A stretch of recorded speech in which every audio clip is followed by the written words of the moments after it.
Hi viewers, welcome to our channel. ప్రస్తుతం మనతో పాటు దాము బాలాజీ గారు, సీనియర్ జర్నలిస్ట్ ఉన్నారు. వారితో ఒకసారి మాట్లాడదాం. సార్ నమస్కారం. నమస్తే. సార్, ఇరాన్ కు ఇజ్రాయెల్ కు ఒక భీకరమైన యుద్ధం జరుగుతున్న ఈ టైంలో ఇరాన్ సుప్రీం లీడర్ ఖమేని ఎవరైతే ఉన్నారో అతను కనబడట్లేదన్న ఒక వార్త ఇప్పుడు ప్రపంచవ్యాప్తంగా చర్చనీయాంశంగా మారిపోయింది. ఖమేని మిస్సింగ్, మరి అతన్ని చంపేసి ఉండొచ్చు అన్న అనుమానాలు కూడా వ్యక్తం అవుతున్నాయి. ఆల్రెడీ ఇజ్రాయెల్ కూడా ప్రకటించింది, మేము చంపేయాలనుకున్నాం కానీ మా వాళ్ళ కాలేదని అంటున్నారు. అయినా కూడా చంపేసి ఉండొచ్చు అన్న అనుమానాలు వ్యక్తం అవుతున్నాయి. మరి ఖమేనికి ఏం జరిగింది?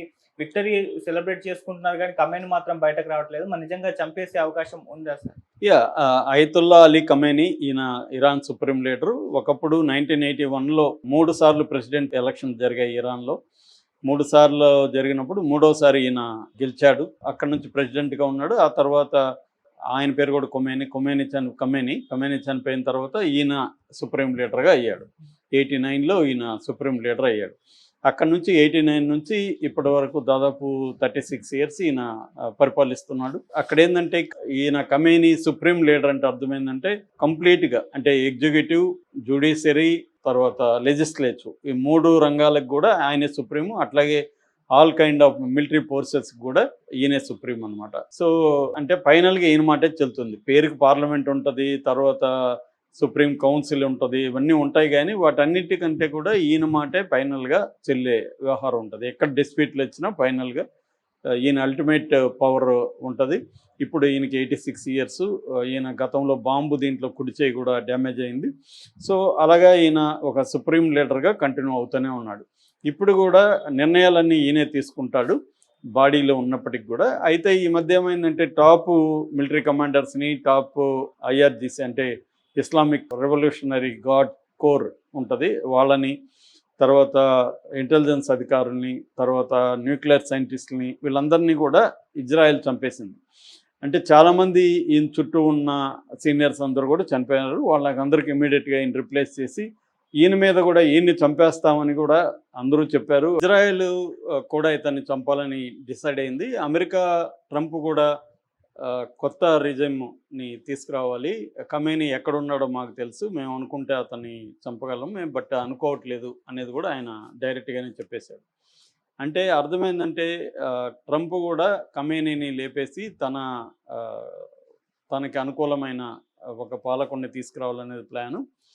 ఇప్పటికి కూడా 79కి ముందున్న షా అంటారు ఆయన్ని. షా యొక్క వాళ్ళ వంశంలో ఉండే పహ్లవ్ అనే అతను అమెరికాలోనే ఉన్నాడు.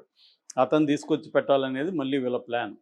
ఎందుకంటే వీళ్ళ అమెరికాకైనా ఇజ్రాయెల్కైనా ప్రధానమైన గోల్ ఏంటంటే ఇరాన్ని కంట్రోల్లో ఉంచుకోవాలి. ఇరాన్ ఒకటే వాళ్ళకి ఇబ్బంది పెడుతుంది. మిడిల్ ఈస్ట్ మొత్తంలో ఇరాన్ ఒకటే వాళ్ళకి ఇబ్బంది పెడుతుంది. మిగతా అన్ని దేశాలు వాళ్ళతో కలిసిపోయినాయి, లేకపోతే అన్ని వాళ్ళకి లొంగిపోయినాయి. ఇజ్రాయెల్ ఒకటే వాళ్ళకి, ఇరాన్ ఒకటే ఇబ్బందిగా ఉంది అమెరికాకైనా. ఎందుకంటే అరబ్ వరల్డ్ మిడిల్ ఈస్ట్ మీద పట్టు కోసమే అమెరికా ఇజ్రాయెల్ని క్రియేట్ చేసింది. ఇజ్రాయెల్ ఇన్వెస్ట్మెంట్ చేస్తుంది. ఇజ్రాయెల్ని యుఎన్ భద్రతా మండలి అంటారు, ఐక్యరాజ్య సమితి భద్రతా మండలిలో 5 సభ్యులు ఉంటారు పర్మనెంట్గా. అందులో ఇజ్రాయెల్ కోసం అమెరికా ఇప్పటి వరకు 50 సార్లు వీటో పవర్ను ఉపయోగించింది. దాన్ని బట్టే మనకు అర్థమవుతుంది ఇజ్రాయెల్ని ఏ రకంగా అమెరికా సపోర్ట్ చేస్తుంది అనేది. ఇజ్రాయెల్లో అణుబాంబు ఉన్నా అమెరికా మాట్లాడదు. ఇజ్రాయెల్ ఏ ఒప్పందంలో భాగస్వామి కాకపోయినా అణు ఒప్పందాల్లో ఇజ్రాయెల్ని అమెరికా కంట్రోల్ చేయదు. Israel international atomic energy agency వాళ్ళని ఇన్స్పెక్షన్కి అలో చేయకపోయినా చేయదు. ఇజ్రాయెల్ గాజాలో 66,000 మందిని ఇప్పటివరకు చంపేసిన అతి దారుణంగా జెనోసైడ్ ఇది. అంటే మానవ హోము, నరమేధం. అంత చేసినా అమెరికా ఇంకా ప్రోత్సహిస్తూనే ఉంటుంది. ఎందుకంటే కారణం ఏంటంటే అమెరికాకి మిడిల్ ఈస్ట్ ఉన్న ఆయిల్ వనరుల మీద, అక్కడ రవాణా వ్యవస్థల మీద పట్టు కావాలి.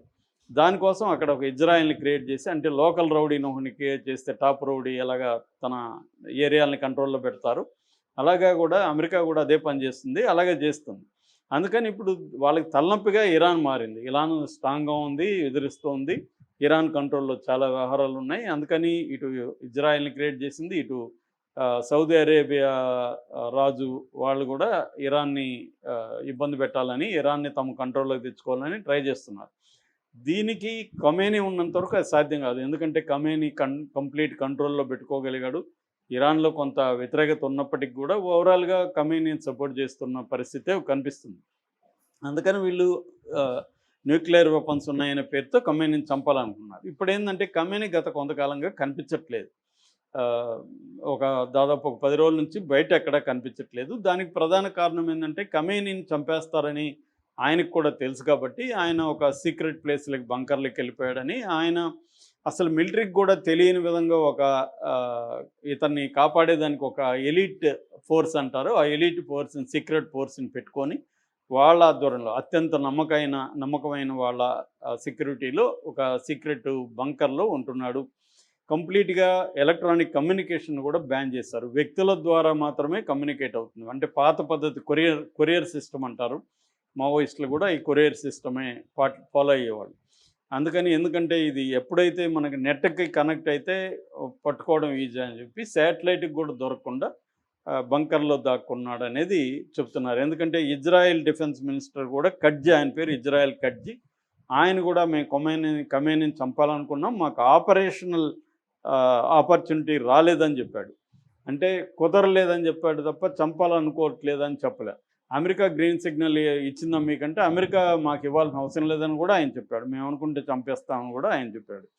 అందుకని ఒకటి ఇప్పుడు అందరికీ డౌట్ ఏంటంటే ఖమేనీకి ఏమన్నా గాయపడ్డాడా, లేకపోతే ఆరోగ్యం సరిగా లేదా, లేకపోతే చనిపోయాడా, లేకపోతే ప్రాణాలతో ఉన్నాడా అన్న డౌట్ అయితే అందరికీ ఉంది.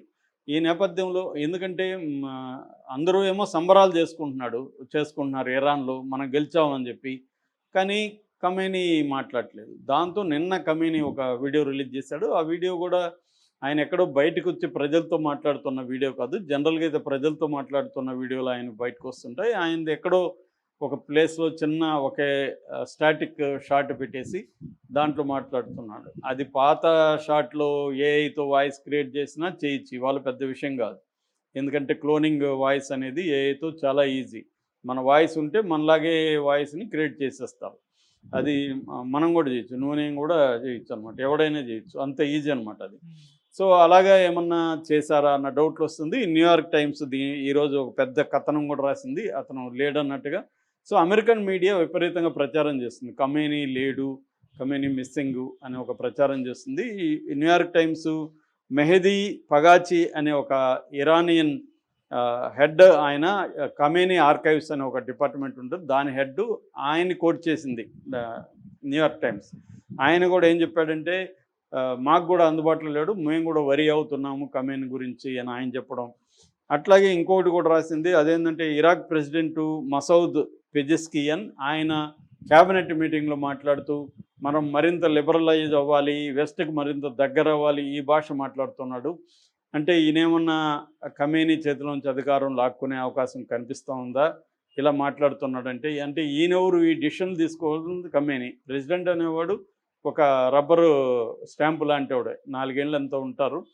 సో వాళ్ళు కూడా ఫైనల్గా ఈయన మాట వినాల్సిందే ఖమేనీ. కానీ ఈయనేమో లిబరలైజ్ చేయాలి, మరింత లిబరలైజ్ చేయాలి, మరింత వెస్ట్కి దగ్గర కావాలి, ఇవన్నీ ఈయన మాట్లాడుతున్నాడు. ఖమేనీ పేరుతో వచ్చిన వీడియోలేమో ఇది అమెరికాకు చెంపదెబ్బ లాంటిది అని చెప్పాడు, మనమే గెలిచామని చెప్పాడు. జియోనిస్ట్ కంట్రీ అన్నాడు. జియోనిస్ట్ కంట్రీ అంటే ఇజ్రాయిల్, అది దారుణంగా ఓడిపోయిందని చెప్పాడు. తర్వాత మళ్ళీ కానీ అమెరికా మా మీద అటాక్ చేస్తే వాళ్ళకి హెవీ రిటాలియేషన్ చేస్తాం, మేము బుద్ధి చెప్తాం అన్నట్టుగా ఆయన మాట్లాడాడు. ఒక పక్క అంత స్ట్రాంగ్గా ఆయన మాట్లాడుతుంటే ప్రెసిడెంట్ ఏమో వెస్ట్రన్ కంట్రీస్కి దగ్గర కావాలని ఎలా మాట్లాడతాడు? అంటే ఏమన్నా జరుగుతుందా అక్కడ, తిరుగుబాటు ఏమన్నా జరుగుతుందా? అట్లాగే ఇరానీలో కొంతమంది అంకుల్ నెతన్యాహు అని చెప్పి మంచి పని చేశాడు అంకుల్ నెతన్యాహు, మా మీద దాడి చేసి ఖమేనీని కూడా చంపేస్తే మేము కొత్త ప్రభుత్వాన్ని తీసుకొస్తామని వీడియోలు కూడా పెడుతున్నారు. అవి కూడా బయటకు వచ్చాయి. మరి అది ఇరాన్లో పెట్టారా, లేకపోతే వేరే వాళ్ళ దగ్గర పెట్టించి అమెరికా మీడియాని ఇలా కథనాలు అవుతుందో తెలియదు. ఏదేమైనా న్యూయార్క్ టైమ్స్ పెద్ద కథనం రాసింది ఖమేనీ మిస్సింగ్ అని. దీన్ని బేస్ చేసుకొని వెస్ట్రన్ మీడియా ఖమేనీ మిస్సింగ్ అని ఒక ప్రచారం అయితే చేస్తుంది. కానీ ఇరాన్లో ఉండే మేధావులు, మొహమ్మద్ మరాండి లాంటి ప్రొఫెసర్లు, వాళ్ళు చెప్పేది ఏమంటే ఇదంతా కూడా వెస్ట్రన్ మీడియా దుష్ప్రచారం, ఖమేనీ ఎక్కడ పోలేదు, ఉన్నాడు, ఖమేనీ ఆయన పద్ధతులు ఆయన గైడ్ చేస్తున్నాడు. ఆయన గైడ్ చేయకుండా సీజ్ ఫైర్ కానీ మిగతా ఇంటర్నేషనల్ ఆటమిక్ ఎనర్జీ ఏజెన్సీని బ్యాన్ చేయడం కానీ ఇవన్నీ కానీ ఖమేనీ చెప్తేనే వీళ్ళు చేస్తున్నారు. కాబట్టి ఇదంతా కూడా వెస్ట్ ఇజ్రాయెల్ చేసే దుష్ప్రచారం తప్ప ఏమీ కాదు ఇరాన్ ప్రజలు నమ్మట్లేదు అనేది మరాండి లాంటి వాళ్ళు చెప్తున్నారు. ఏది నిజం అనేది బయటకు వస్తుంది కొద్ది రోజులు. Thank you so much.